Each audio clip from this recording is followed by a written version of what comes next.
This segment brought to you by Kansas Corn. Learn more at kscorn.com. Welcome back. Now let's see what Kyle and Duane are up to on Plain Talk.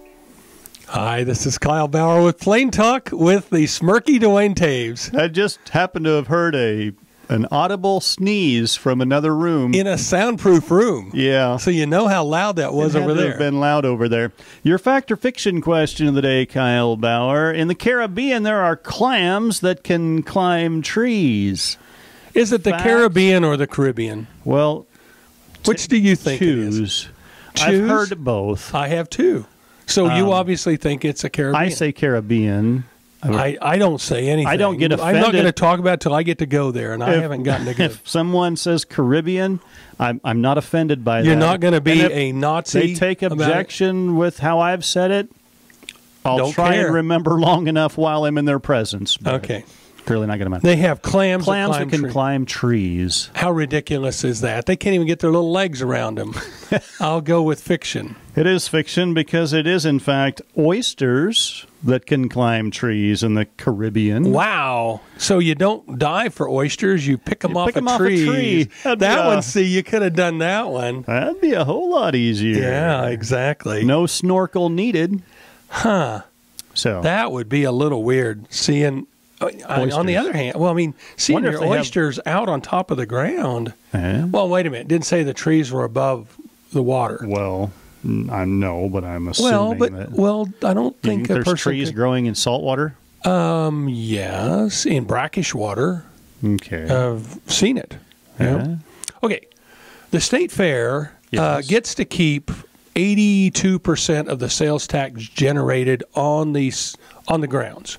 Okay, I'll take your word for that. I read it on the internet, so it might be true. I thought that just passed recently. I think they've been always going to be able to do that. They just had to renew it. It sunsetted. I think that's how it went. Okay.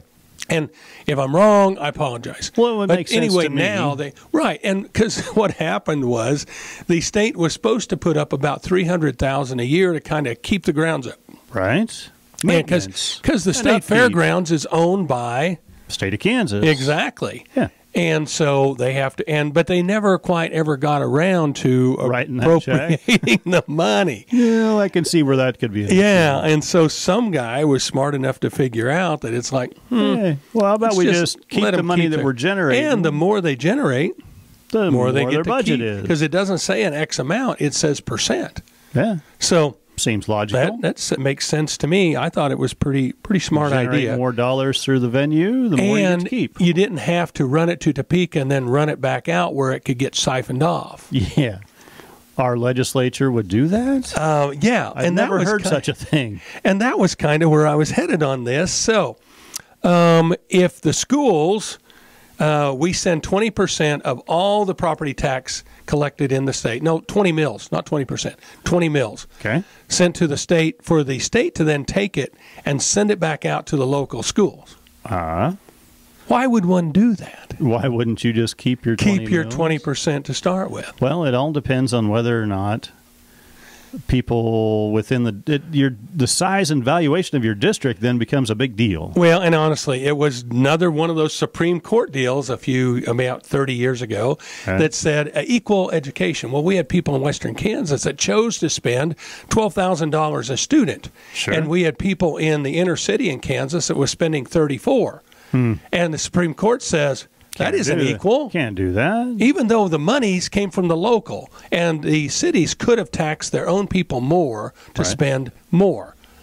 But now, the point is, we could fix all this if we just take those two words out of the state constitution. And that would be? Equal and adequate. Take that out, and all of a sudden we take the courts out of education. That simple. Thanks for joining us. I'm your host, Jamie Bloom, and I hope you enjoyed today's show. See you next week on Farm Factor. Closed captioning brought to you by Ag Promo Source. Together we grow. Learn more at agpromosource.com.